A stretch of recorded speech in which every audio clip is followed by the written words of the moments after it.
Hi, this is Phil, and I'm here to tell you all about the Capes and Lunatics Patreon. Get early access to all of our interviews, including the monthly Chichester chats with writer and comic book legend D.G. Chichester, new episodes of classic Capes and Lunatics shows, including The Quantum Zone, This, That, or the Third, and many, many more specials, all completely uncensored. Access starts for $3 a month, full video when you pledge $5 a month. Check out the link in our show notes, or go to patreon.com/CapesandLunatics. Hope to see you there.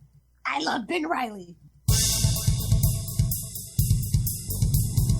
Alright, kids, that's right. It's the end of the month, but we're at the end of the 90s Clone Saga.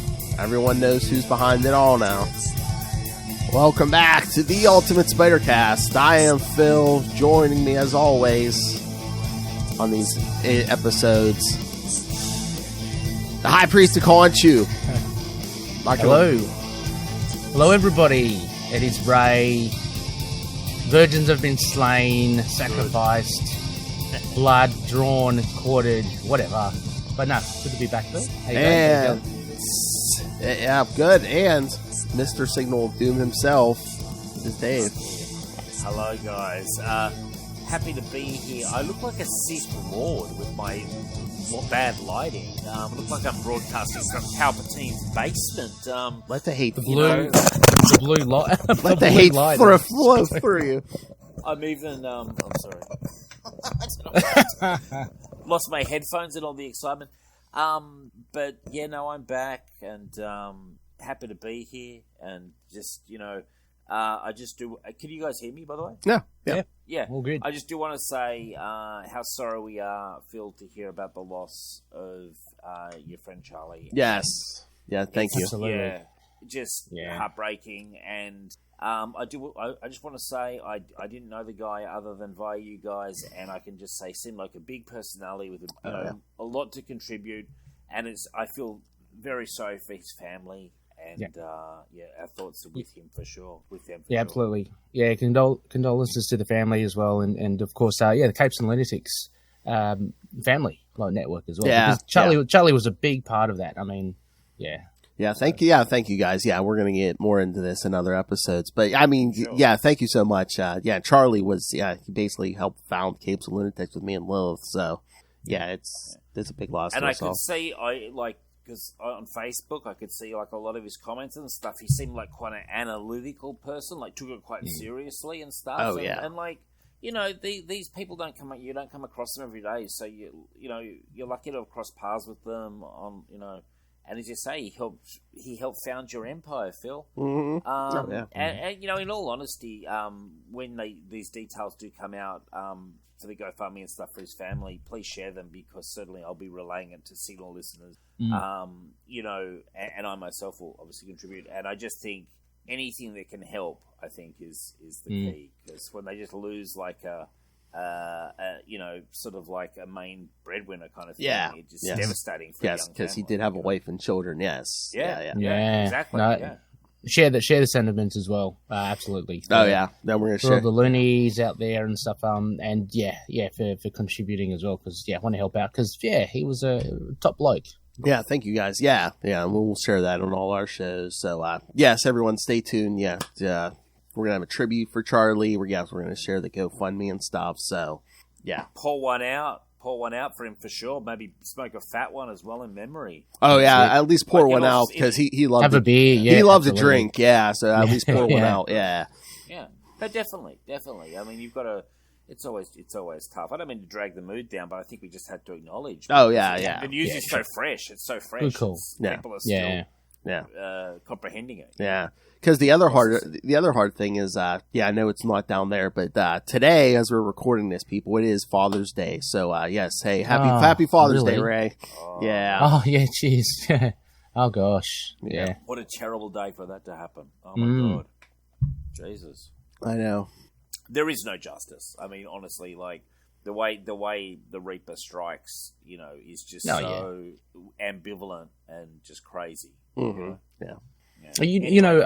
Sorry, just one other thing, just before I kind of forget as well. And obviously, I don't want to hijack the show or anything like that. But I was just thinking about it's obviously very sad and shocked at the news, and Yeah, Dave, you're always talking about like, with MCU movies and TV shows. Is that the last? Will you be around to see?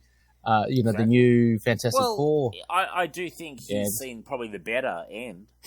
Oh no. I mean, Jesus Christ! Like, have you noticed, by the way, with my lighting scheme, I'm very two-faced. So it's like one side's dark, one side's light. Call you Harvey. Kind of enjoying that. I should start flicking a coin. The in-betweener. I was going to say, quit pandering the Ray, okay? Batman. Well, Ray doesn't mind a couple of references here and there. Oh, no, he loves it. Batman. I've my favourite character. I've got something to discuss. Ray, I reached out to you earlier today. I didn't get a response on this, and I assume that's because you're playing about 14 games of Champions. But, and maybe the Tigers were playing. They lost. Yep. Okay, I'm thinking about getting into select Marvel Legends retro Spider-Man figures, and I've got a few keyed up on Amazon. What do you think, Phil, and what do you think, Ray? I mean, there are a few floating out there. I know you sent me that one Scarlet Spider one, and I was in GameStop like a week or two ago with my son, and I think they have like a Ben Reilly in the Ben Reilly Spider-Man costume, a figure coming out in a few months, so. I'm definitely getting the assuming I decide to go down this road, I've got the whatever you call it, like the hoodie version in my thing as well. Awesome. And yep. I'll tell you why I hesitate, because there's one that I keep seeing in the stores, and I love the spider armor. Like, I love when he wore the spider armor, but the figure, it looks kind of lame, but I also love it for what it is. So it goes against my natural vibe, where I'm getting something that looks kind of lame and kitschy, but like it will, I think, present well on the shelf with a couple of little friends, and then I have better stuff around it. I don't know. What do you think? Dave, I think that's a small drop compared to the pros that you'll get, by investing in the rest. I mean, Spider-Man 2099, he looks awesome. Miguel. As well, and more generally, it's not even like I want to collect them all. It's just I saw, like, I don't know if you're familiar with. Well, I'm sure you guys are familiar with the fucking Morlun character. Yeah, Lun. I love that character, and I saw him. I loved that character in his first appearance. I thought that story was brilliant. It's some of my favorite Spider-Man. Inheritors are great. I mean, you're going to get have you bought the omnibus? You were mentioning Spider-Verse, Spider-Geddon. That's correct, yes. The Inheritors, they're fantastic villains. They're awesome. I'm nodding. I agree. And why I didn't have that in my possession earlier, God only knows. Do you have that one, Phil or Ray? Either of you guys? Spider-Verse, Spider-Geddon? Nah, I have some of the individual issues. Yeah, I don't have the collection or anything. Yeah. I got the issues, and I got the hardcover and the complete trade. Wow. So you're going. So it'll be quadruple dipping, but yeah. I tell you what, it's a big bastard. Like you'll put your back out if carrying it around. Yeah, because they're two full events, right? Spider-Geddon was no. Yeah, it's well over 1,000 pages. Yeah, well worth it, Dave. Absolutely. I mean, I'm trying to remember. I think it was pretty good. The event. I don't know. Dan Slott was always hit or miss with me, but I think now he's I think now he's waving the sign of hey, at least I'm not Zeb Wells. Yeah, exactly. I totally agree with you. Like, I've got to say, you realise that just average was okay. Yeah. No, I've got to say, shit. Look, to be honest, I think Spider-Verse is absolutely awesome. Spider-Geddon doesn't reach those heights, but sequels always are hard to. Well, yeah. Yeah. So, Dave, don't expect too much, I'd say, from Spider-Geddon, but Spider-Verse is, like, amazing. I love it. Yeah, I love Spider-Verse. I read it all of the time. But also, I'm just so high on that Across the Spider-Verse. Well, you're always high. You're always high. We know that. Yeah, I'm pretty high, yeah. Coming direct from the Sith Dark Lord Palace, we tend to, stay pretty wasted most of the time to stay in touch with our chain lightning powers. We don't want to lose touch with that.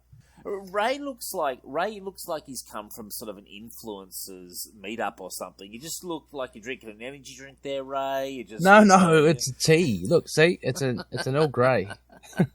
looks like he's making a presentation. Here's our latest tech we're coming out with in the fourth quarter. Yeah. We're No, looking to really increase revenue in the fourth quarter. You want to peek behind the curtain? I've got my Whoa! I got my PJs. I was gonna say, Right. start unzipping. I'm like, save that for the paying customers. Jeez. Give us a bit of skin, Ray. Like, No. You gotta say that for the paying customers. Come on. Say that for your. save that for the OnlyFans. Yeah, Ray. On OnlyFans page. It's onlyfans.com/RayRayPod. Go check it out. Yep, that's it. If you want to get uncensored, does Marlene show up there at all? Oh, we would wish that, of course. Yes. Marlene. How is Marlene going, by the way, Ray? What's the latest updates on her? Yeah, she appeared in the latest Moon Knight, Dave, 24. Did they have she was sex? There. Did they have sex? Every question you've got to expect it's going to be railroaded whenever Dave drops one. No, Dave, not in that instance. No. Disappointing. Very disappointing. I see Dave's MO now. It's like has one of my favorite characters showed up and have they had sex with someone? Yes. It's pretty. Yeah. Well, it was off the top of my head. It's like, do you view her as a sex object, Dave? I'm like, yes. I'm like, what else does she do? I'm not even sure. I actually saw a really good. I meant to send this to you, Ray. Today, I saw a really good Moon Knight figure that I think had some sort of a. No, it had a. I thought it was a sword, but it was a staff. I'll find it for you on Amazon. I think it was a Legends figure. Okay. It looked really good. It's not the Mezco figure. It probably might be the Mezco figure, which is a lot more expensive. You probably own it already, but it did look. Sometimes when they shoot the figures with the photography, they look. Oh, it looks so good. Yeah, they are going to release a Mr. Knight one, which looks exactly like Oscar Isaac. Sorry, Phil, we're hijacking. That's all right. Phil. Yeah. Sorry, Phil. This is a bump. I don't show up on a Sunday morning for quiet, Dave. Okay. I know. I'm looking at it, Ray. I'm looking at it. It's a Is it Hasbro. Mezco? Oh, Hasbro. Hasbro Marvel Legends. He's got like the hoodie. I just think it looks cool. Can you send a visual? I'm going to send this to you on the Facebook, as I sometimes call it. I used to call it the YouTube, and then someone was like, "You sound like you're 1,000 years old." And I was like, "Are you talking about like Messenger, Dave?" Or yeah, okay, cool. I still call that Facebook. I don't really. Yeah, fair enough. Whatever. I've just sent it to you. Okay, there it is. Hang on, let me see. Open the yeah, got that. That's good. They reissued it recently, Dave. And that's based. Surely, it's based on the Declan Shalvey. Looks really good. It's really good. Sorry. I think some of these figures actually look cool. They're inexpensive. You put them on a shelf with a few others. I think they look all right. Yep. Yeah. Exactly. Yeah. All right. Well, the Revelations continue. Oh yeah. Oh, nice segue. Nice. Yes. That's all right, kids. We're at the end of the '90s clone stuff. Yeah, with Revelations. Which we'll get into this. Spectacular Spider-Man 240, Sensational Spider-Man 11, Amazing Spider-Man 418, and Spider-Man 75. And then did everyone read Spider-Man the Osborn Journal? Yes, absolutely. No, I didn't. I didn't realize I had to. It's good. It's good, Dave. I mean, you don't have to, but I mean, it's basically him laying out every step of, Basically, Dave, you can just read that, and that will pretty much sum up everything. Because in my collection, the next one said Rebirth, and I figured that was like the. That's 241. That wasn't. Yeah. Okay. Yeah, that's right. No, you have to. It's the one after that. You'll see it's the one after that. Okay, right. Yeah. Okay. Well, I'll read that after this, but I can see it now. Mm-hmm. But guide me through it when we get to it. Who the hell is Glenn Greenberg? I've never heard of that name before. He wrote it. Oh, that sounds like a fake name. I know the artist, Carl Hotz. He is pretty cool. I'm just saying maybe Glenn Greenberg is like an editorial name because I've never heard this guy in my life. Yeah, I'm trying to remember. He was like, I know he was there for a little bit in the '90s, but yeah. I also noticed James DeMatteis did the Rebirth issue. Okay. Oh yeah, because like that's like the first like issue after the Revelations, and JM jumped right back on board Spectacular, so I'm pretty sure he was just didn't want to. He jumped off in the in the middle of the Clone Saga. I don't think he wanted to deal with it, but the minute it was done, man, he jumped right back on. That's cool. He did a lot more. Like I've realized in recent years how much more Spider-Man he did than I realized. I always associate him with like earlier, but actually he did a lot in the sort of late 90s and mid 90s and stuff. Good stuff too. I mean, who could forget my favorite character, Judas Traveler? Oh, he has a mention, at least in the journal. You can, Is the mention saying he's one of the greatest characters of all time? I'm not sure about that, Dave. Ray, if they ever do a Marvel Legends of him, can you tell me so I can get it? Just absolutely. Yeah, I will. I want that character. I want a hot toy of him. A hot toy, geez. Dishing out the big bucks for him.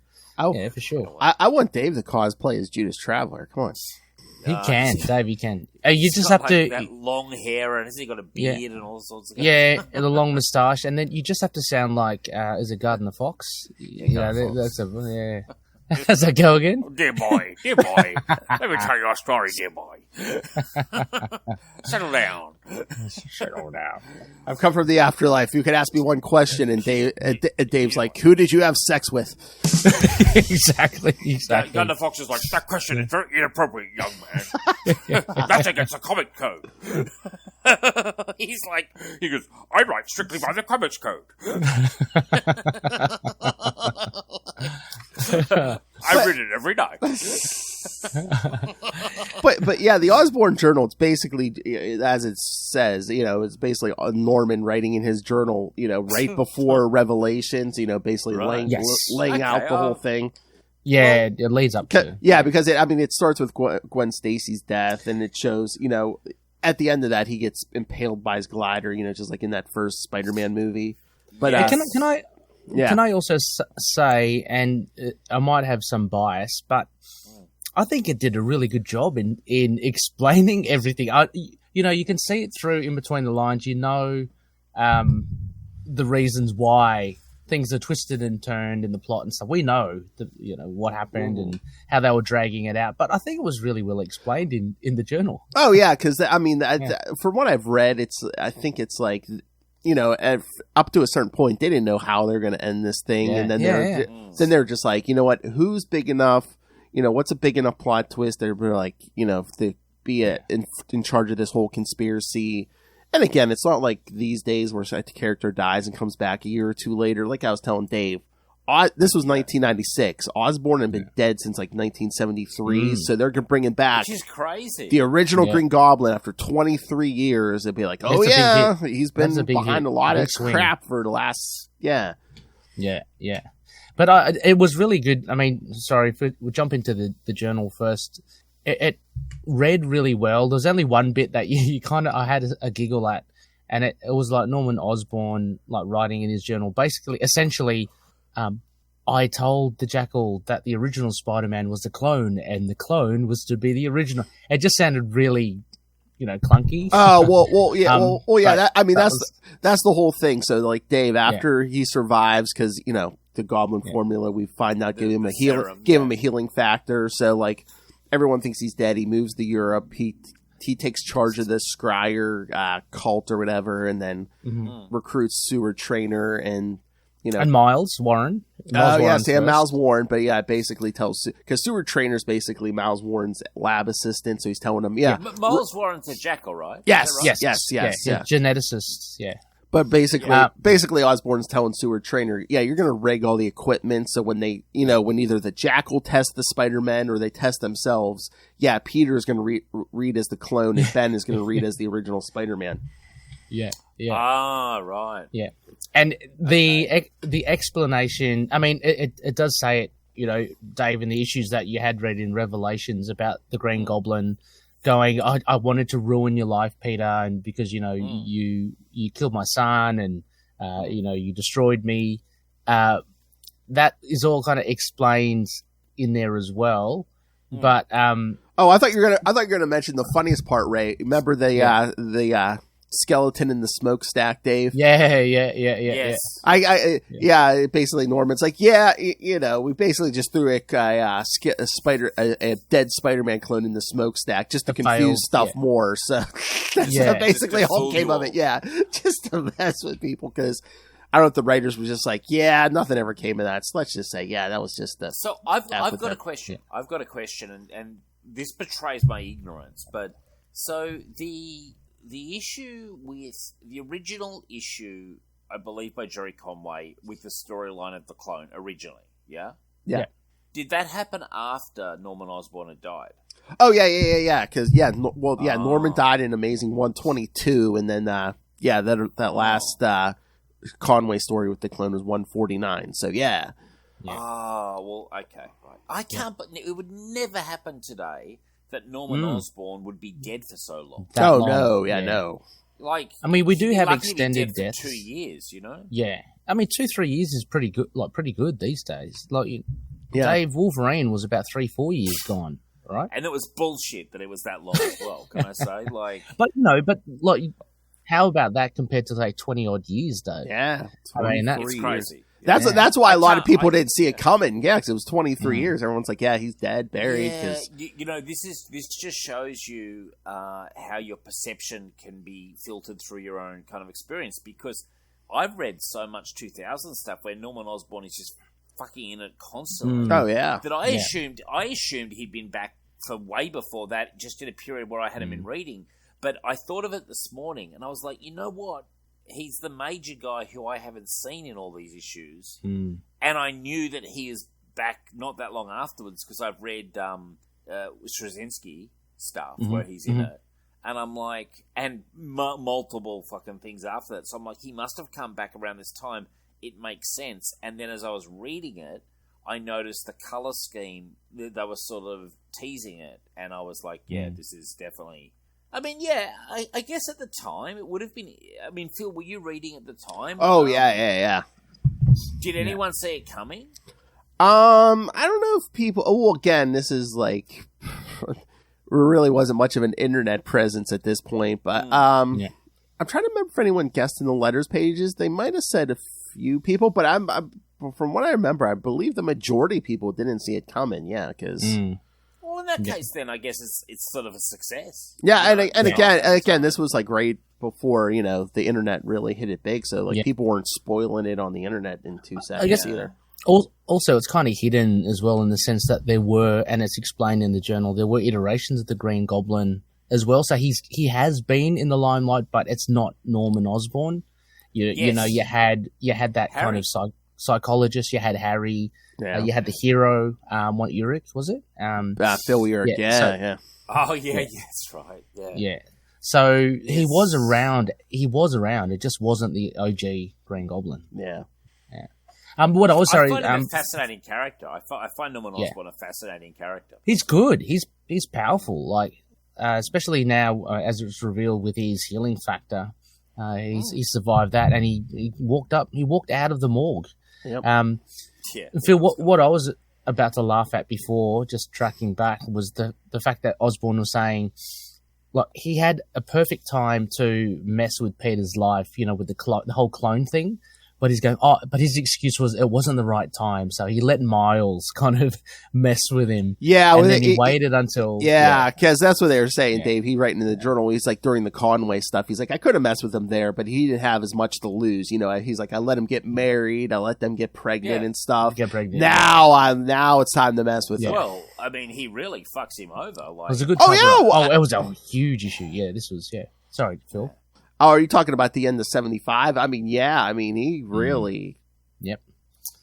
Yeah, I'm like, wow. I was kind of surprised by how dark it was. I was like, Jesus Christ. Like, he deliberately miscarried the kid, that woman who poisoned the drink, and I was just like, okay, Marvel, we're this one's for kids. That's why when everyone's like, "Who's Spider-Man's greatest enemy?" I'm like, it's Norman. I mean, he tossed. It's the woman without a doubt. It has to be. Well, yeah, but I'm just saying, I mean, Norman's hand was behind it. I mean, and again, it's like between tossing Gwen off that bridge and making them miscarry, it's Norman. Oh, huge. Oh, he's his number one row. Yeah. Green Goblin. But just the influence that he had, like he had, what was her name, Mongrain or something? Oh yeah, Alyssa Mongrain, yeah. And the guy looked shifty. The surgeon, the guy that the doctor. Yeah. So he was in people's pockets, and that it's great. I love that whole idea about him relocating to Europe and just having that remote control and puppet pulling, influence. It was good. So I've got a question. So that woman who came to work at the fucking Daily Grind, everyone's like, what a bitch, Ice Queen. She was like so clearly dodgy. Had she been around before? No. No, she was just a walk on, walk off kind of character. Enter dodgy looking woman. Yeah. But I mean, there she was, like just putting the thing in. But did you notice they cut from her doing that to the next scene? And Mary Jane was talking to, I think, Anna. I think it was Anna, wasn't it? Yeah, her aunt. And then the next scene, she's like struggling massively. Like they just cut straight to it. They didn't even have the scene where she's like, "I feel a little poorly." It was like she's like miscarrying, and I was like, "Wow, Marvel!" I thought their sort of reasoning would be a little bit more bullshit, but this was just like a flat out poisoning. I was like, wow. Yeah, I mean they quickly wanted to get rid of all traces of his era, that baby, Ben Reilly, all of it. So, and I mean, Dave, you're talking about dark as well. Like when come the delivery room, and like Mary Jane's going, why don't I hear the crying, the baby? And then just those silent panels, the blood on the sheets, and then just the silent panels of someone wheeling out the trolley. Yeah. It's just like, it's pretty dark. So it was quite chilling, actually, I felt, personally. And look, in fairness, can I say, I actually think, all in all, it was done reasonably well. I mean, it was thinking, obviously, probably they should have had the kid, and it would have, like Superman has had a kid, and it opens up new storytelling possibilities. But they didn't. But also the literal disappearance of Ben Reilly into like smoke. Yeah. I was like, I thought it was done actually relatively well. Like, really? Yep. I mean, well, yeah, they picked what they wanted. They had to have him crumble to dust so they could be like, yeah, it's definitive. He was the clone. Yeah. Yeah. And Dave, and you get rid of him too. You get rid of him. Like, absolutely. I know they must bring him back seconds later, but it was like, we got rid of him. We have Peter Parker. He is still with Mary Jane. The kid is off the table. Boom. The end. Well, that's the biggest what if. It's like, what if that kid had lived? Yeah, that's where you get the Spider Girl. The Mayday Parker. I like that alternate reality, and the fact that we do in a way still get her. Because of obviously what ifs and whatever you call it. I would have been quite open to having them have a kid. I actually don't know why they didn't do it. I have no problem at all with him being married to Mary Jane and having a kid. I don't think it's that outrageous an idea, Yeah. Personally. Yeah. I mean, it's not like he's 60, like he's still 30, if that, and the kid opens up new storytelling, blah, blah, blah. Look, I'll just be the devil on the shoulder here, Dave, and say that just since, as you mentioned, like the other heroes had it, I'm kind of glad for Spidey not to. Just because, otherwise he'd follow suit with all the other heroes that, even Moon Knight's got a kid now as well. But he would have been before it. He would have been before Batman, he would have before Superman, Yeah, true. Yeah. Like by a good 10 years, Yeah, but I guess the pressure... Dave, did you read there was a foreword by Ralph Macchio, and he was talking about... basically how it didn't fare well, and his job was to like fix it, and echoing what you're saying, I think he did a really good job with Revelations. It was a really good way to explain it, because it was a huge mess, let's face it, along the way. But looking back at it, it had its fun moments. It was I was even reminiscing when in that journal about, was it Unit C12 or something, Phil? I can't remember that. Those cyborgs that beat up Peter Parker in the alley. Cell 12, yeah. Cell 12, yeah. They had little cool little moments, and obviously the Miles Warren Clone Saga in on that as well. It was good. It's been a very cool journey across it all. I'll echo that. I'll say this. I came in very prejudiced against the Clone Saga purely because of what I had heard about the Clone Saga. I had never really even read it. But having read it, and then also reading this Ben Reilly stuff, which I wouldn't have bothered to read if not for this show, I have enjoyed it overall. Like, I'm not saying there haven't been some bad issues. Of course there have been. But as a storyline to do with Spider-Man, it's been fun.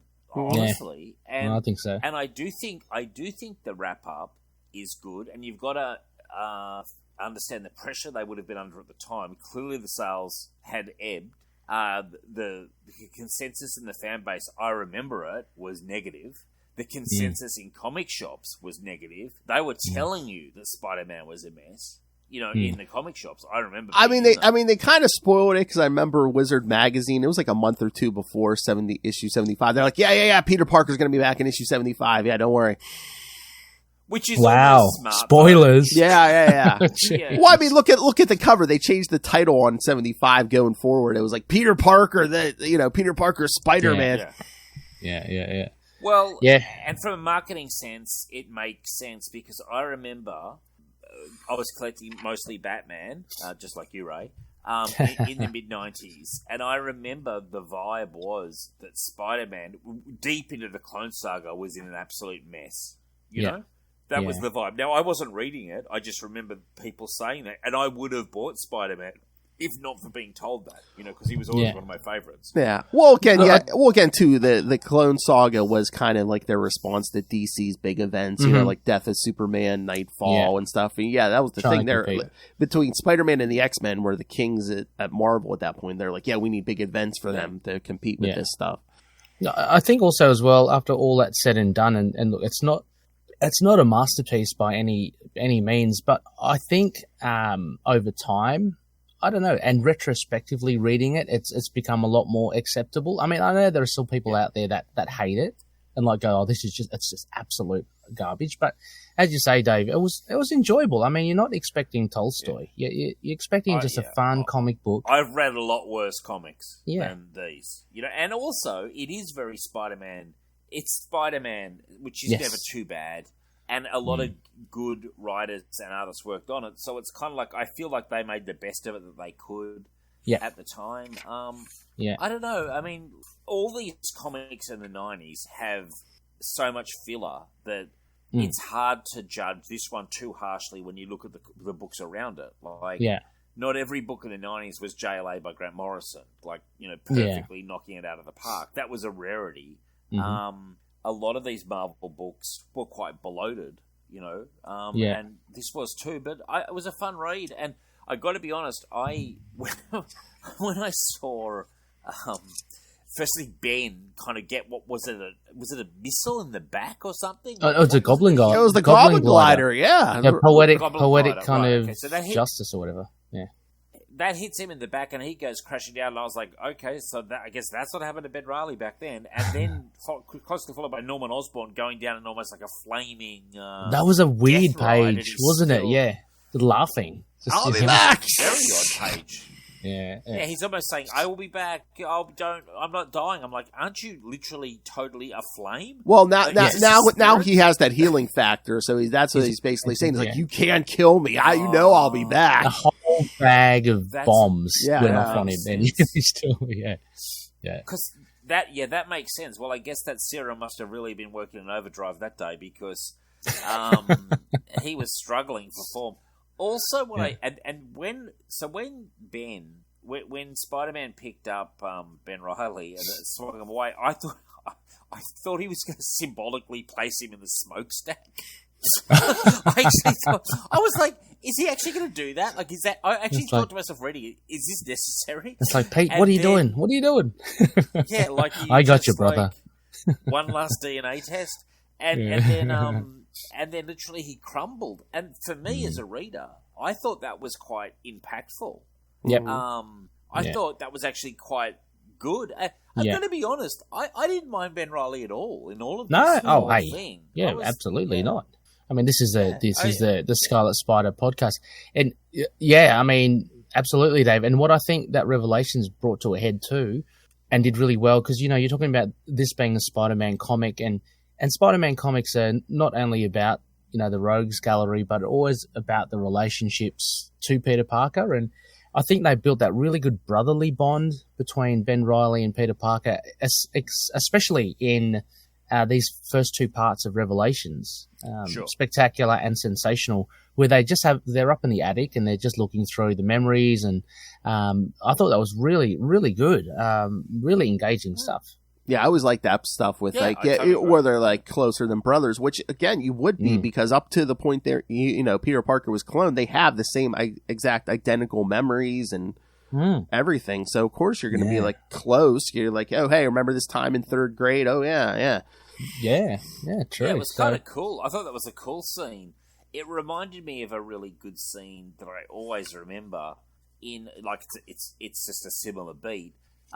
In Spider-Man Blue, where he finds Gwen Stacy's thing, and then Mary Jane comes up, and she's like, "Oh yeah, she was my friend too," and there's like that shared memory of Gwen Stacy. Like it's a different vibe, but I always found it very impactful, and I thought this was done more cheesily, but it was also cool. It was very cool. Yeah. And knowing they're going to kill him off, it's nice to give him that moment as well. Yeah. No, true.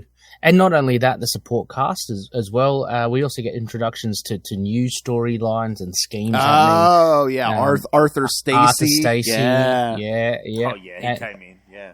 And he's like in, what are they? Not Hit Squad. His police force.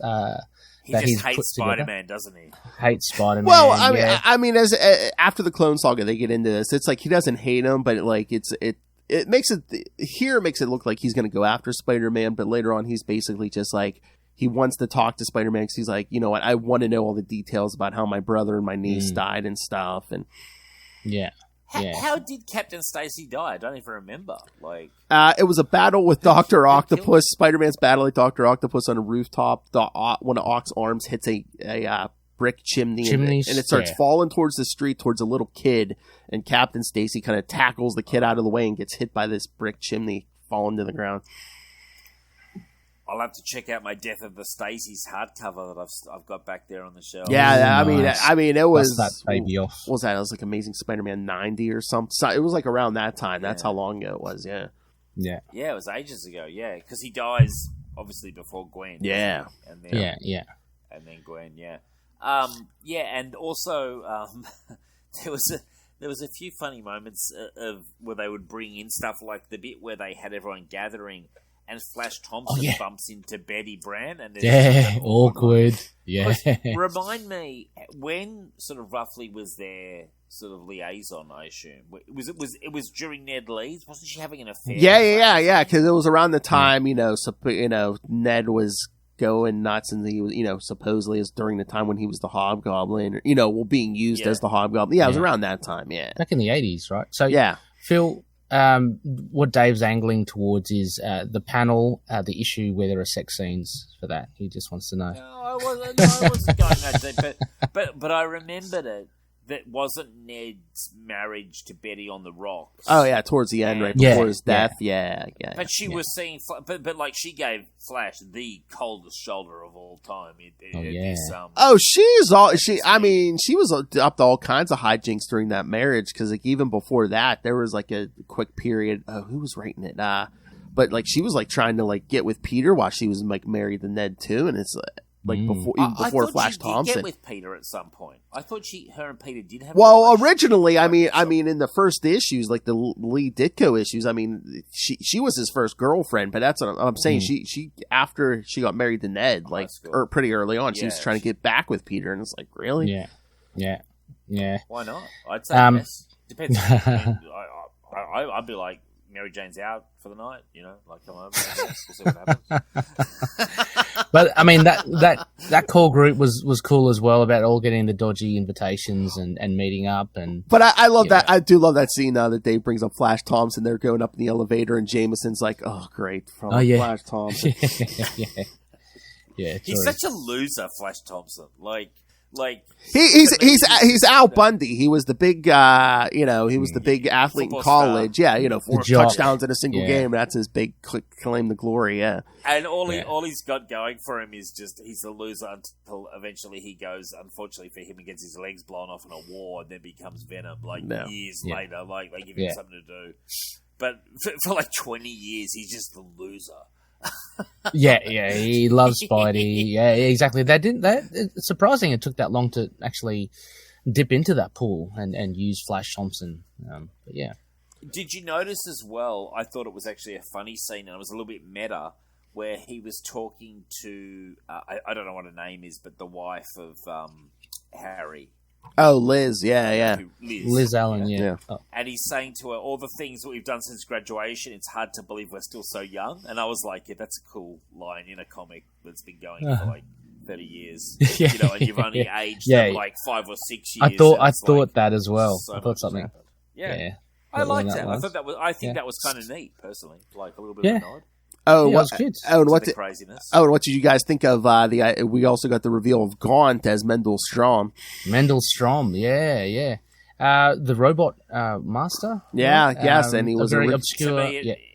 To me, it meant absolutely nothing, and I just sort of thought that he reminded me, when he was the cyborg, he reminded me of a Teenage Mutant Ninja Turtles character, like one of the androids he fights. The armor was totally 90s, so it was very throwaway, I thought. Yeah, and again, I mean, because he was originally Norman's assistant, and, he had used a older version of that Goblin formula. I thought that was messed up, where Norman, basically, Strom was in his tomb. He was dead, he was buried, but, like, thanks to that Goblin formula, Norman said, I could bring him back, because he took an early version of that Goblin formula. Yeah. So he resurrects Strom, in a withered body. He's like, you're going to work for me now. Yeah. He kept, as the journal says, I've added another pawn to the collection. He's got more and more. And let's not forget Seward Trainer as well. Yes. The shocking death of Seward Trainer in the first issue. Yeah, he got totaled.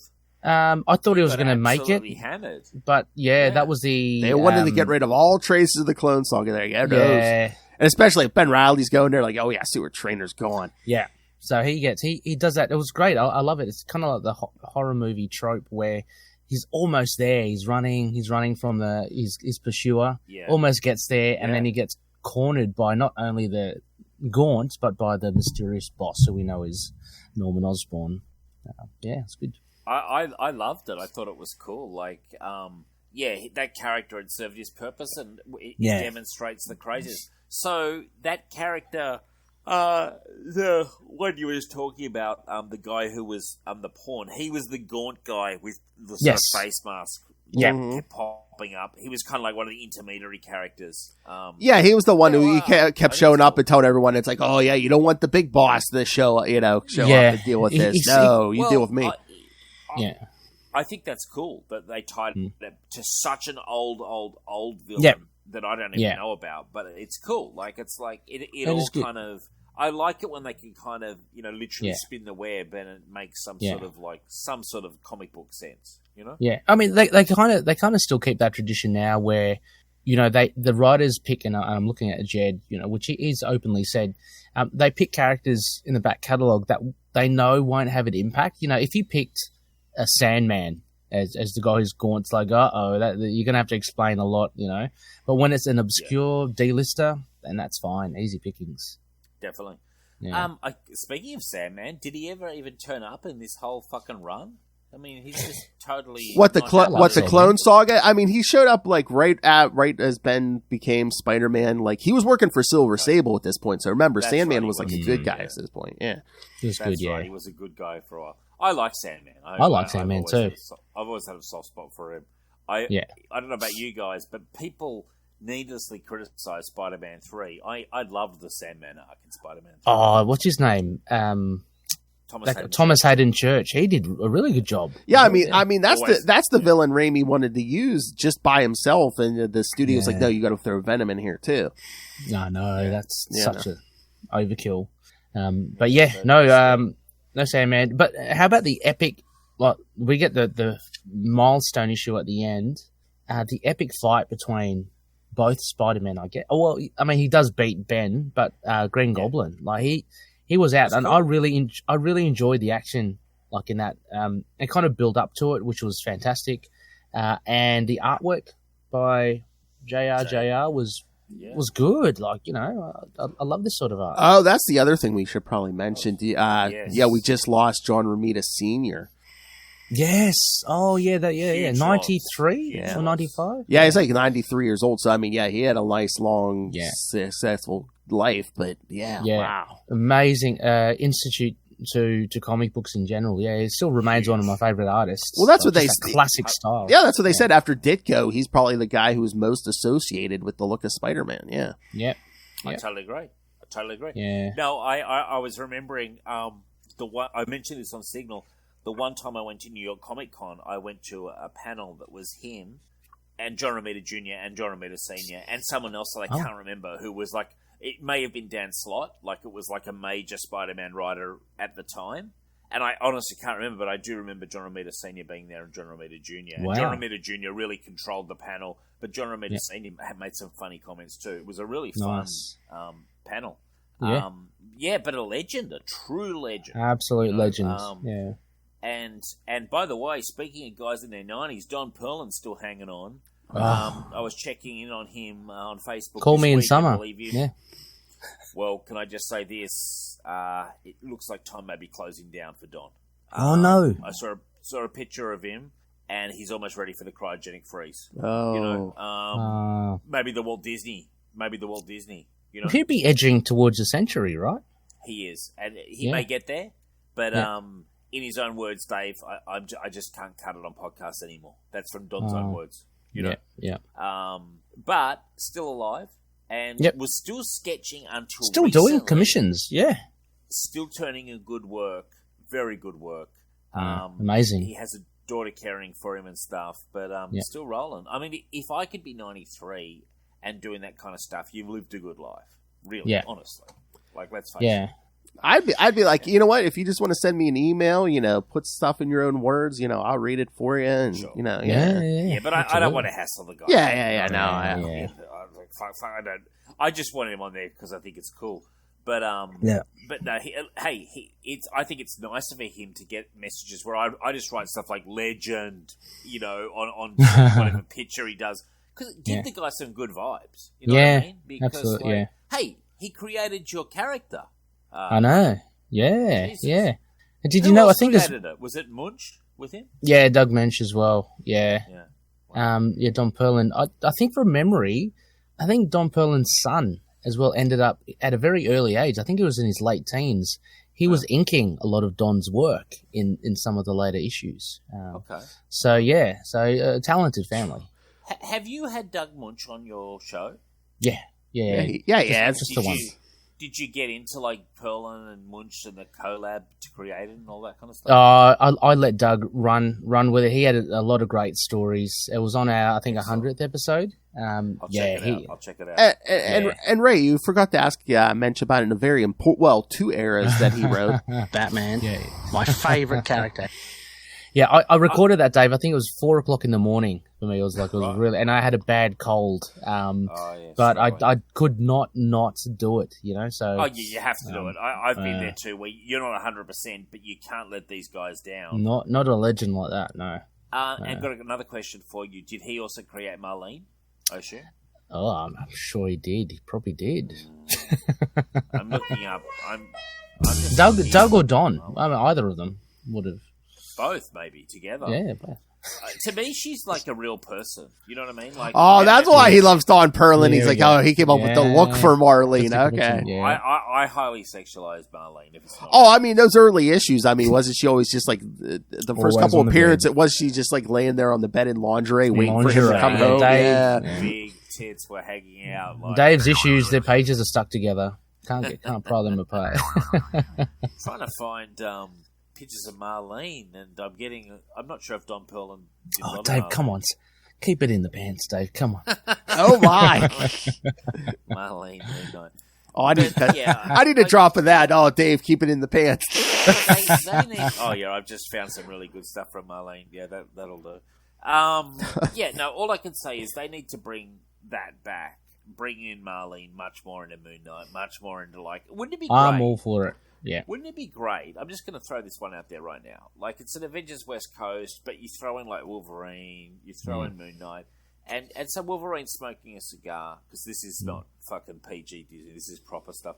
Smoking a cigar by the pool, and who do we see silhouetted? Marlene, having a little...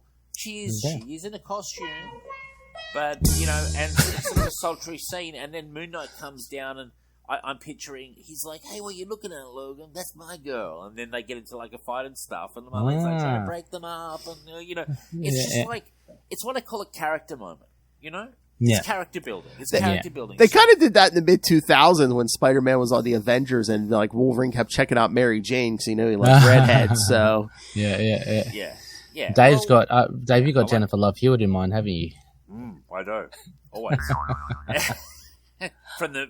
from Party of Five, from back in the 90s, and Ghost Whisperer, and she's still rolling in 911 as well. Oh, okay. Yeah. I've kept watching her as the years go because Michelle watches 911, and every time she comes on the screen, I go, "Oh, she's still a good-looking woman." That's what I go. "Oh, she's really kept her looks." Okay. I mean, it's just rock and roll. What can you do?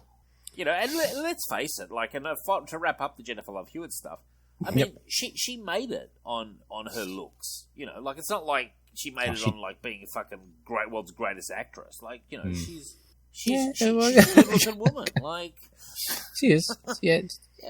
She does. What it is, man. Like, you know, people can try to deny it. Oh, no. She made it on her looks and primarily on her tits. And, you know, and the ability to punch a line. Phil's now he's got a debating within himself whether he should be editing this out or not. No, I'll just add a little stinger. The views of Dave Finn are not necessarily the views of the Capes and Lunatics network. Yeah, exactly. I feel I'm stating facts. I mean, it is Hollywood. A lot of people, men and women, have made it on their looks. Yeah. Exactly. At least that gets your foot in the door. At least, yeah. Exactly. Yes. Exactly. And what was the name? Hopefully a bit more than that as well. Phil, he's testing your trivia. It was during Wonder Man. Who was that villainess?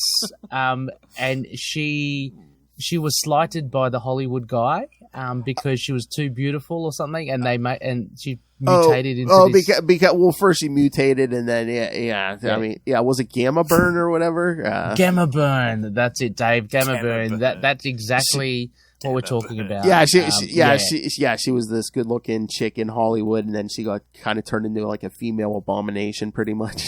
Oh shit! Wow. Yeah, so she had a big gripe, and then the irony was she got reverted back to her former self, original self.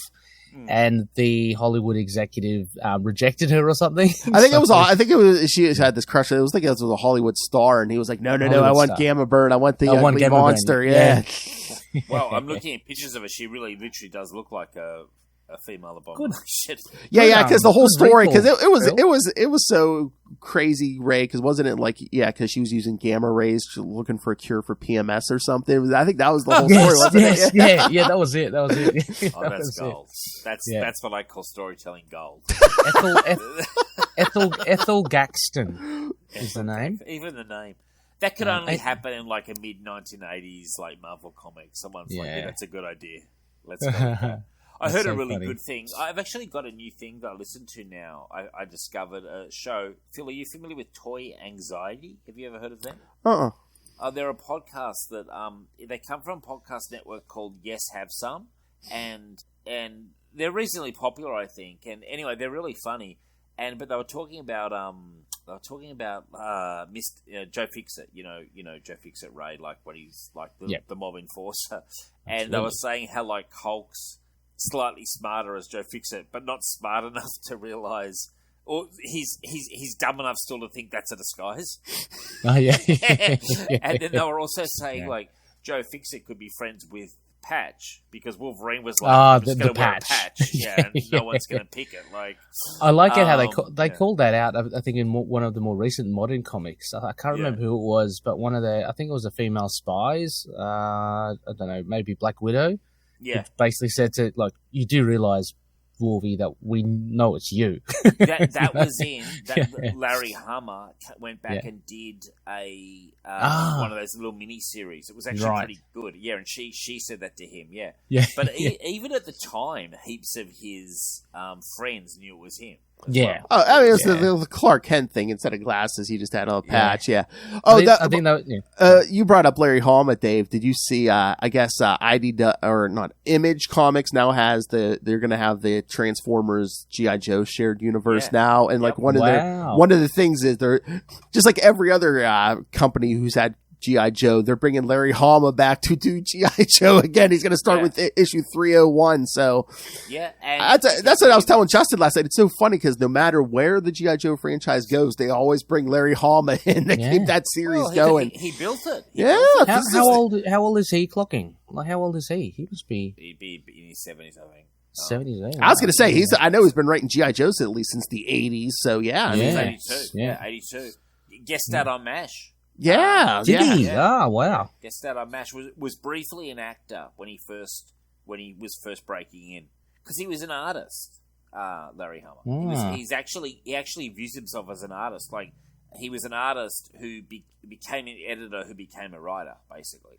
Because I was thinking that would be a great conversation. Just talk to him about. I know he's done like Wolverine and other stuff, but talk to him about G.I. Joe. Be like, I need. He's got to love it. Again. He's got to love the G.I. Joe stuff. He's been doing it for 40 some years. So you've inspired me again because this has been a years-long flirtation with Larry Hama that I've had to get him on the show, and he's a lovely guy. He's just very busy, and I don't think his health's the best either.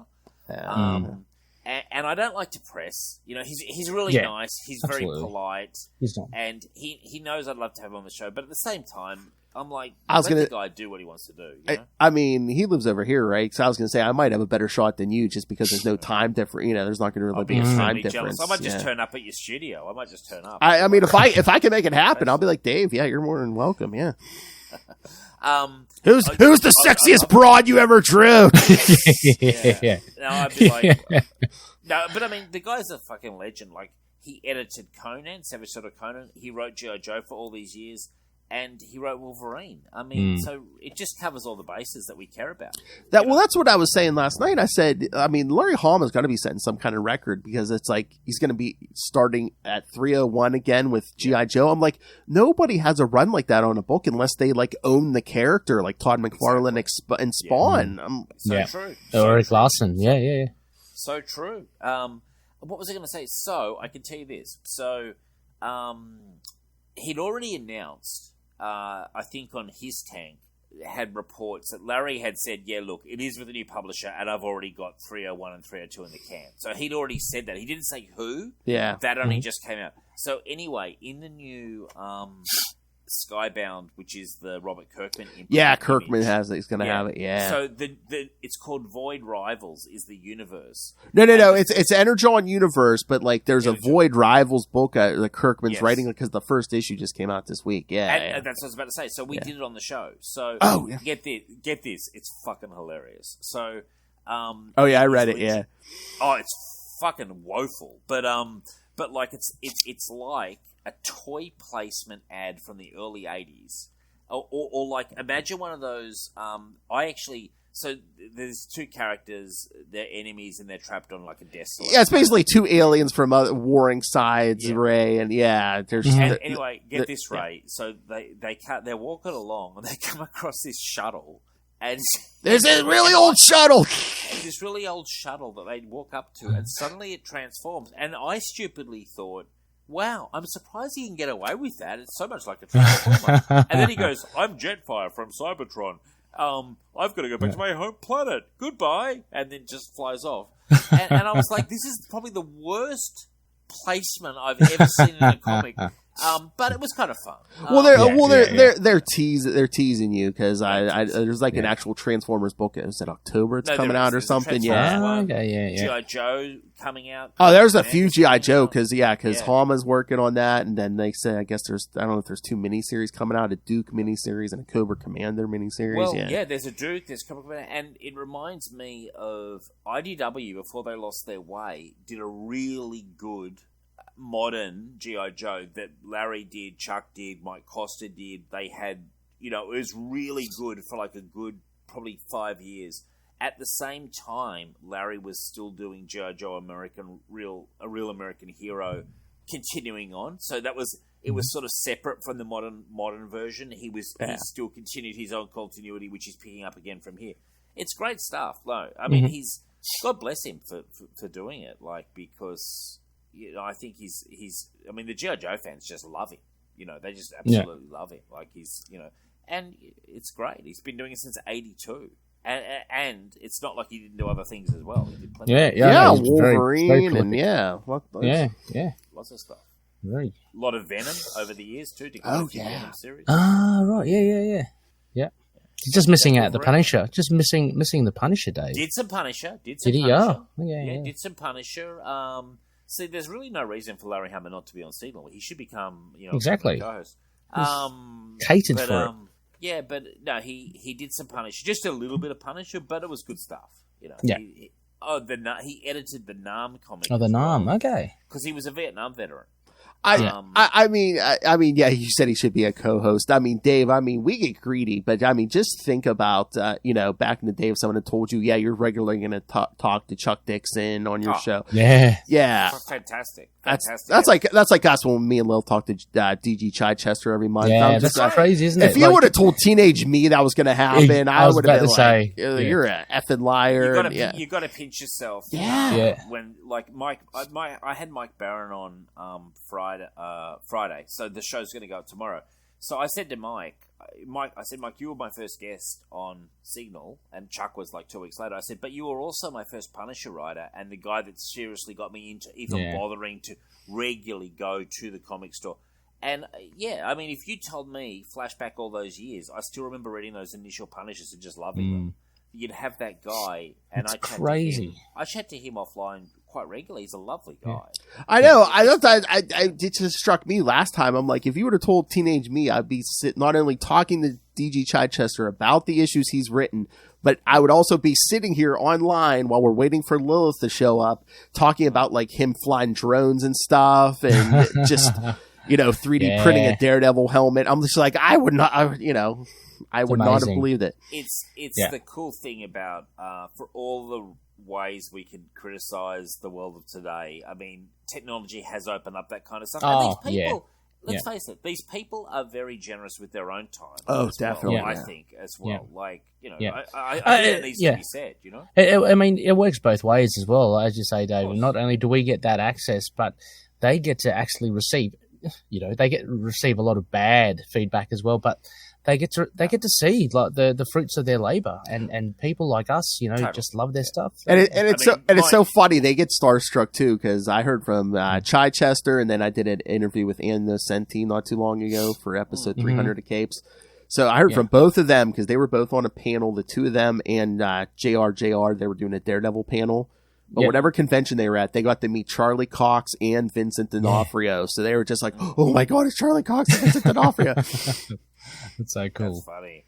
Yeah, that is funny. I mean, they always say, what do they say? Comic book famous. Very different from famous. Yeah. But I mean, there's always a bigger fish out there. But frankly, I'm more interested in Chuck's stories than I'd be interested in Charlie Cox's stories. Oh yeah. Me too. Comic books where it's at. Yeah, I've got a both artists and writers. Yeah. Who has anyone here seen the Flash movie? Yes, I saw it yesterday. No, not yet. No. Okay, I'm seeing it probably on Tuesday. Just to give me without. I mean, look, I know everything about it. I literally know almost everything about it, but I won't spoil it for Ray.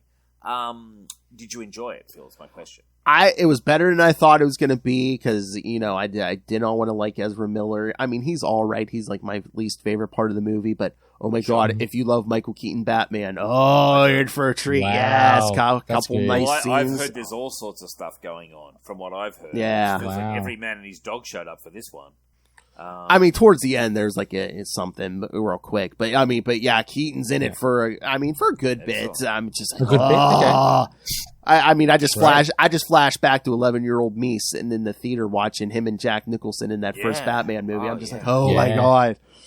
Still one of my greatest movies of all time. Ray, can I do a brief? Do you care if I ask a brief little spoiler? No. Oh, I thought you were going to ask. I thought you were going to ask Ray a Batman question. Batman, my favorite character. It's Batman related. Yeah. It's Batman related. So, is it true that George Clooney shows up? Yeah, that's like the very end because the Flash has been like altering the timeline and stuff. So he's like, okay, I'm back. I fixed everything. So it should be Ben Affleck Batman. So like at the end, the car pulls up, he gets out, and it's the last scene is George Clooney Batman. And wow, and Ezra's like, who the F are you? And he's like, Barry, what's wrong?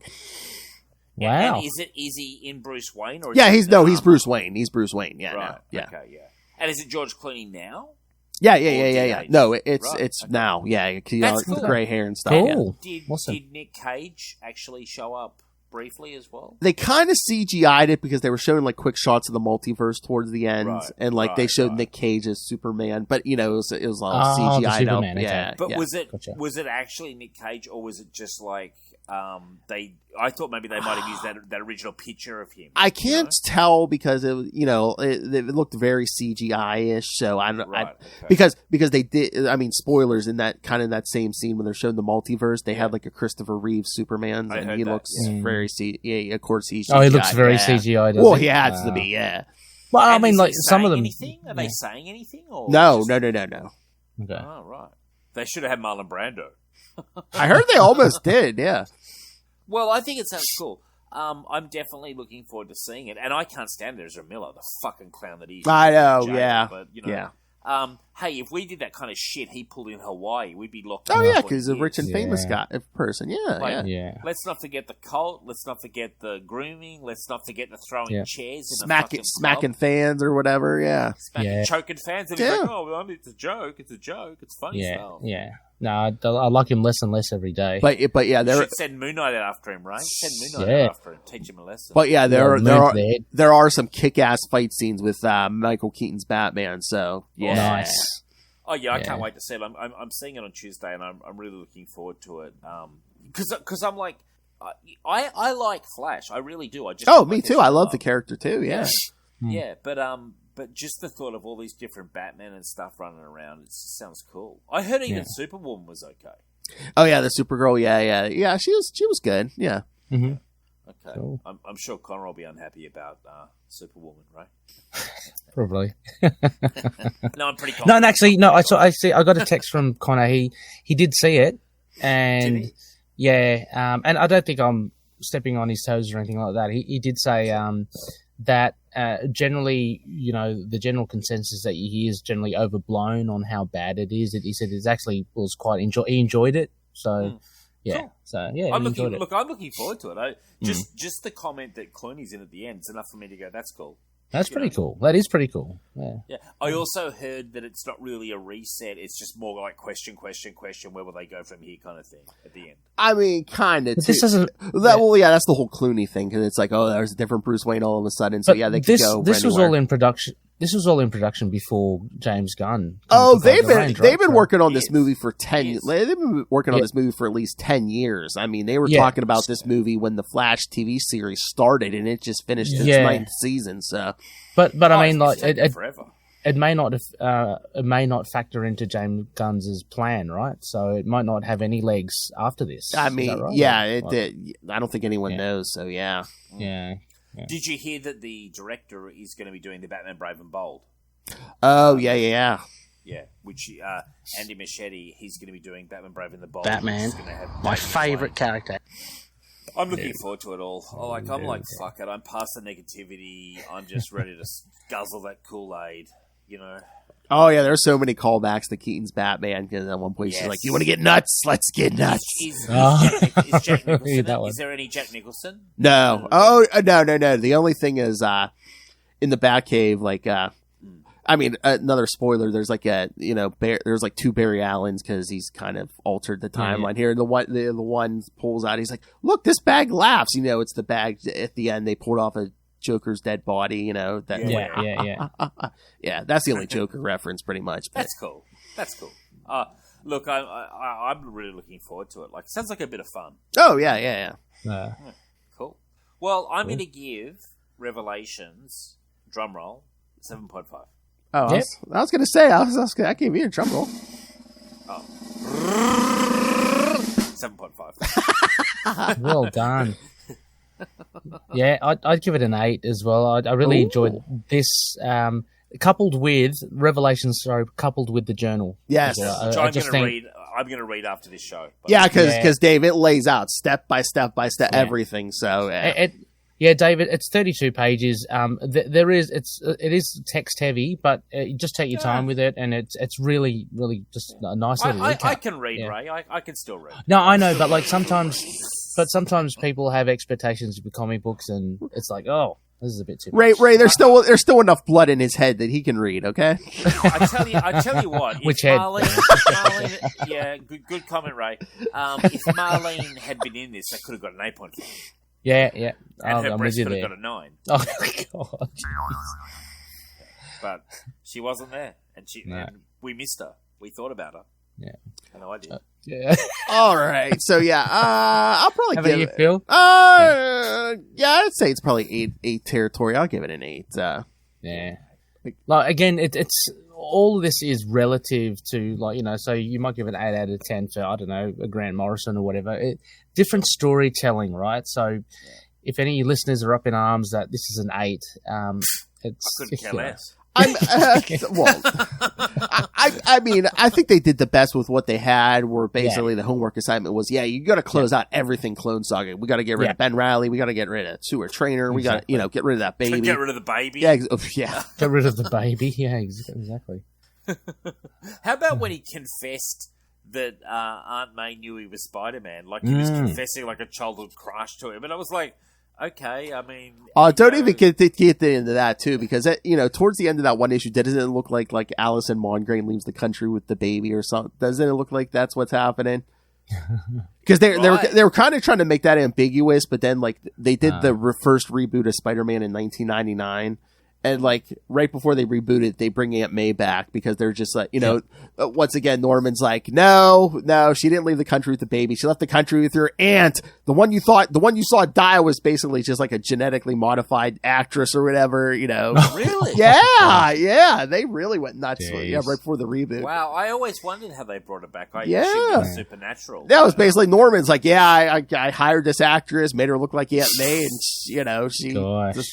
she was dying. She was dying of whatever, and thought this was like the greatest role of her life or whatever. Is she dead now? Aunt May? No, she's still alive. No, she's alive. Yeah. Wow, still hanging on to fucking her. She better be. He made that effing deal with his marriage. That's right. Exactly, That's yeah. right. She was going to die, wasn't she? Yeah. Call me in summer, Dave. Call me in summer. How fucking hilarious is that Aunt May just clings onto life, just clings on. She's been clinging onto life since 1963. Well, Lilith has this theory that Mephisto is really Uncle Ben, and he don't want her down there, so that's why he's keeping her alive. Yeah. Good old Aunt May. I mean, I actually like her, but she's such an old biddy.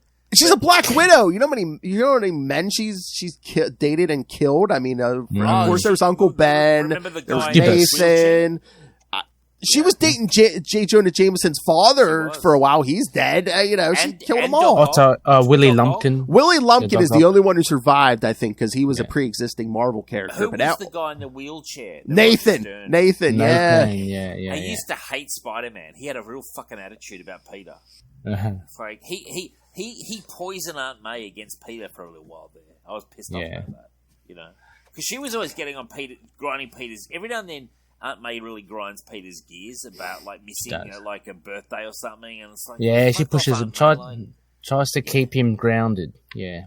But she's like, oh, you haven't called me this week. I'm kind of annoyed with you, Peter. You're so disappointed. Like, she can be a real bitch. Well, that's like when he got that alien costume. He drops out of graduate school, and she doesn't talk to him for the longest time. Yeah. And cold shoulder. That's what me and Lothar are you paying for college, you old bat? Yeah. And then shut up. Exactly. How many times has Peter fucking mollycoddled you, Aunt May? If he shows anything less than 150%. Loyalty. She just burns him sometimes. Just every now and then as well. She's quite fickle, I find. She's normally little Miss Support, but every now and then she just turns into the biggest bitch. And Phil, in the show description, you're gonna have to say, and the episode ends with us sledging Aunt May. I was just waiting for Dave to say. I was just waiting for Dave to say I would support Aunt May if she looked like Marissa Tomei. I was thinking that. I'm sure as you're Robert Downey Jr. called her Aunt Hottie, when she's Marissa Tomei, fantastic actress. And I was very happy that Aunt May de-aged like 100 years. Like, remember the original woman, who was a very good actress. Who she was great. She was perfectly cast. Oh, Rosemary Harris. Yeah. Fantastic casting from those. Did I tell you guys, I don't know if I told you this last time, but when I watched Across the Spider-Verse, I consider that, Into the Spider-Verse, my two favourite Spider-Man movies, closely followed by that Spider-Man sounds 2. really good. I've yet to see Across the Spider-Verse, but I'm wanting to see that very What's soon. going on, Ray? What are you doing? Yeah, Ray, come on. It's a game. Put I haven't seen even Guardians of the Galaxy 3. I haven't even seen that yet. Put down that Batman. Put down that Batman comics and go see some movies, Ray. No, definitely Across the Spider-Verse is first on my list. I just really want to see that. Heavily pregnant wife. So we see what he's doing besides gaming. Okay. Why don't you do this, Ray? Here's a little clue. What I'm doing this week, I'm leaving work, starting work early on Tuesday, leaving work at 4:15, catching a 4:30 movie, back home by 7. What did you do that day? I went to work. Yeah. I thought you were about to say just get a mop and bucket, draw a face on it. Wow. Just he won't know the difference. Whoa. I don't know what to say, but just say you're going out to get some milk and come back 2 hours later. Come back 2 hours, 15 minutes later. I met someone I know, yeah. Popcorn remnants on Are my you face. cheating on me? Yes, with Across the Spider-Verse. That's exactly right, yeah. It's, exactly. And the only thing, you know what? I won't say what I was going to say. And what I was going to say was the only thing about Across the Spider-Verse is you have to pretend anyone cares about Miles Morales. But I thought you were going to complain it ends on a cliffhanger because part 2 comes out in March. So. Part 2, I'm keen for part 2. No, I really, really enjoyed it. Actually, I super can't wait for it. I'm just so pumped. Well, you're waiting for it. You're saying you can't wait. You are waiting. You're waiting a while now. Exactly. I'm waiting over the designated period. Yeah, I'm a bit feisty here. It's midnight. I'm tired. Yeah, we better wrap up. This gaming nerd, Dave, it's like, hey, Ray, go out, touch some grass and go see a movie, okay? We're talking about his pregnant wife. She's probably calling from the room and Ray's like, I'm playing Champions right now. I can't, it's like Wolverine's about to beat some Yeah. I played 6 times today. I got a lot going on. I got to get Moon Knight stats up. Come on. Come on. If you guys ever get into it, you will understand. Is Marlene a character in it? Is she got a no. Unfortunately, Moon Knight's not even in it as well. He's really? Yeah. Are you going to write to the developers about that? When I told you, Dave, about coming over and playing, so we've got Wolverine and Spidey. They're there. So excellent. Yeah, but your other favourites aren't there. Yeah, Deadpool's not there. He's being released. Everyone reckons it's 99%. There's going to be an announcement. Wolverine and Spidey are enough for me. You had me at Wolverine. Deadpool will be out by the end of this year. That'll be good. Where's Frank? Not there. And your other favourite, your other favourite Daredevil, not there. Daredevil can fuck off. Sorry, I know. No, but they're on a mutant wave at the moment, so they'll release one more campaign box. So there'll be 3 mutant campaign boxes, and then they reckon they'll. I make it red. Sorry, I make it red. I think so. Yes. Good. Good. But then they reckon they might do street level, so we'll probably get all the street levels. Punisher. Daredevil, Moon Knight, Ghost Rider. We haven't even got Ghost Rider. I mean, I'd call Ghost Rider a bit better than just street level. No, I know, but he's kind of lumped in that. Why the fuck is he in it already? What the hell are they doing in this game? I don't know. They've got what a joke. They've got Aunt May in it, so Aunt May. Weaknesses, just breathing. Hip. Hip.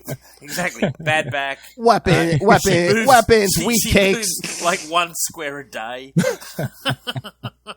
From the struggles to go from the kitchen to the sofa and back again. She dates a man and kills him. Yes. Can you imagine if you went to some collector's house and he goes, I want to show you my stats figurines. You walk into a room. They're all Aunt May's. That'd be a bit creepy. That would be a bit creepy, I'd say. This is actually borderline psychotic. Yeah. My favorite character. Coming from a man, if he had the money, would have a room full of Marlene statues. That's understandable, though. If I had the money, I would just have a Marlene. That's what I would have. Because you can buy them. Hey, they're available. hey, if you really want to invest, Dave, Lilith is doing research right now, and she wants to create robotic sex dolls. So, I mean, I'm sure if you contribute to the development and stuff, she'll get you a Marlene. R&D. She'll get you a Marlene. I'm sure if you help her develop these things. This sounds good. Yeah. How much is she going to cost me? I don't know. I think she's still researching synthetic skin and stuff. Yeah. Robot Dave. Good. Yeah, I want it. What I think once he uses it, they ain't gonna want it back, right? Yeah, it's like, here you go, Lilith. You can have this again. She's like, no thanks. What do you do? Throw it in the dishwasher? No. Let's just hope that you can basically mute them as well, because I don't want to hear the complaint. Oh yeah. Oh yeah. Lilith has already said, there's going to be a mute function. Yeah, definitely. Because Lilith's really onto something good there. Oh yeah, that's what Lilith loves. Well built. That's what Lilith wants. Young, well built, and doesn't say a word. Yeah. Perfect. That's crazy. Perfect. Well, I mean, I think we've covered Revelations. Yeah. I think so. And everything. I don't know what more we can say about it. Now I've got a question. Is this the end of our podcast? No, I mean we keep going if you want. There's a whole heap of Scarlet Spider. I'm glad you asked that, Ray or Dave, because next time, so what are we going to cover? The issue 1 and 2 of this 2012 Scarlet Spider series, featuring Kane as the Scarlet Spider. Cool. Christopher Yost, right? Yep. Well, that sounds like fun. Oh yeah, you really want a Scarlet Spider who don't give a shit. Oh, wait till you read some Kane. I like Christopher Yost as well. I've read he's stuff good. Of his. Yeah, he's good. Oh well, that's good because I thought today is this the end of our podcast? No, no. Oh, good. Well, he did literally turn into dust. Dave, there's a whole Peter David run we got to go through. Oh yeah, after the Kane stuff, there's Peter David. He needs all the help he can get. The Peter David Ben Reilly series to go after that. Yeah, so. Very cool. Can I just say this? I know Peter David's battling for life, but financially the guy's a mess. I mean, you can't tell me that how many GoFundMe can one guy have? At the end of the day, take some control of your life, Peter David. It's constantly begging for money. Yeah, but again, too, American healthcare is expensive, and the system is all fucked up. Yeah, no. Yeah, but I'm not going to give him any money. Is my point. I've supported him. I've bought books for him over the years. I've supported him on the show. I've at times slandered him on the show. But overall, I just feel like I've given enough. I mean, I don't know. I'm not sure his whole health condition, but I don't know if you guys understand. You can have health care in this country. You can have health insurance and still go bankrupt from. Yeah. Really? Yeah. Or, it's what? awful, much like a politician, I withdraw my comments. Very magnanimous of me, and I'll do it in the spirit of the moment. But I am looking forward to more Scarlet Spider. That's why we're here. That's why we're here. And again, I think you're going to love the Kane stuff, Dave, because he really does not give a crap. Kane's awesome anyway. It's not Ben Reilly, it's Kane, the one with the Kane. scars. Yeah, and the mark of Kane. Yeah. I like that guy. Yeah. I like that guy. He's cool. Yeah, so he's got a few issues to work out in therapy. Oh yeah. Absolutely. Just like me. I never show up. I'm like, you know what? I don't need the help. But you really do. I'm like, so next in 1 month, kids. Yeah, Scarlet Spider 1 and 2 featuring Kane. So. All right, kids. So send us all your thoughts on the 90s stuff, the upcoming Kane stuff. Email us CapesandLunatics@gmail.com or call the voicemail 614-382-2737. That's 614-38-CAPES. And remember, you can find all things Capes and Lunatics, episodes, social media, merchandise, the Patreon. You must subscribe to the Patreon because just 2 days ago, Lilith Hellfire and I did episode 2 of our Heroes Reborn review, and we reviewed the Avengers issues of Heroes Reborn, and I know she let us down the first time, guys, but this time Lilith was so drunk and so hated those issues. So trust me, it's this new episode is a wild ride. So lovely. So yes, find us all at tubespace.io/CapesandLunatics Podcast Network. Oh yeah, I mean we did an episode before that night, and she was already pre-gaming. And yeah, she was. That's funny. She, with 12 issues of Heroes Reborn Avengers, she goes, I brought 12 cans for 12 issues. I mean, you could hear her she would have been snapping cans open. Yeah. That's good stuff. No. Yeah. Drunk. So if you want Lilith Hellfire's very drunken review of Heroes Reborn Avengers, subscribe to the Patreon. All right. Killing it. All right. I can't wait to have bad sex with the robot that she's built. You got to do the R&D. You got to contribute to that R&D, man, because she wants a. Yes. I was joking, and she said it's definitely going to happen. I said that's how they're going to find you dead, right? It's just like a male sex robot in you, and she's like, "Oh yeah." She's like, "Yeah, that's how I want to go." I'm like, "Okay." Well, why not? Why not? That doesn't sound such a bad way to go, you know? No, yeah. Worst ways, yeah. Why not? My Marlene, you know. I'm going to put a tattoo on Marlene as well, right? I don't know. Do it, Dave. Do it. I'm going to do it. Let's go. All right, and if you want more sexy talk, Dave, where can people find Signal of Doom? They can find me in Marlene's bedroom. No, you can find me in Signal of Doom if you really want to after this. And yeah, we're on Facebook or on Twitter. I'm actually going to expand to Instagram as well.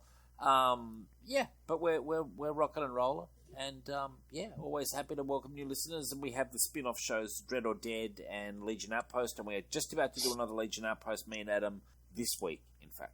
A couple of old adventure comics about the Legion. So, check us out. And thank you for having me as well. Ray. Oh, no. Hey, great. Always a pleasure to talk to you. All right. Ray, if you can tear yourself away from gaming for 2 seconds, I hear you do some podcasts. What are those? Yes, just catch me on Ray Pod on Twitter. That's at Ray Pod, REY Pod. Also host shows Into the Night, Moon Knight podcast, the Noah's Shafir, Spider-Woman podcast, Predator and Prey, a Yaucha podcast. So a lot of fun as well. I also want to make mention, while I have the microphone, a big congratulations to Alex Twile for finally scoring a try for the West Tigers. It took him 160 games. It was almost a joke that he hadn't scored a try, but he finally scored on the weekend. So congratulations, Alex. Thank you. Well done, Alex. We still lost though, but we still lost. But we still lost. Hey, that's okay. Yeah. Thank you, Phil. All right, no problem. I love how he's just promoting that, and he's not promoting his podcast or like Into the Night or the No Earth to Fear. A lot more passion about Alex, whoever scoring a try. Yes. Oh, that's like last night, Ray. Me and Justin were recording our Marvel show, and we were like, how can we get Ray on here? I'm like, I know. Next year we'll do an episode on Tigra, we'll do an episode on Hercules, then we'll do an episode on Madrox the Multiple Man. Yeah, so, Yeah. You gotta drop the breadcrumbs. You gotta lure me into the cage. Yeah, Ray is always busy until you mention something he loves. Then he's like, "Oh yeah, I'll make time for that." Yeah. Exactly. Yeah. There's a Moon Knight sideshow figure released. Yeah. Oh, Jessica Drew, I'm there. Yeah. All right. Yes, sir. All right, kids. Thank you for joining us. And that was your 90s Clone Saga. Again, next month we'll jump way ahead to Kane's Scarlet Spider series, the first 2 issues. Wow. New Scarlet Spider, new town. It's all out on his own. But it'd be awesome if he was a serial killer. Until then, swing on that.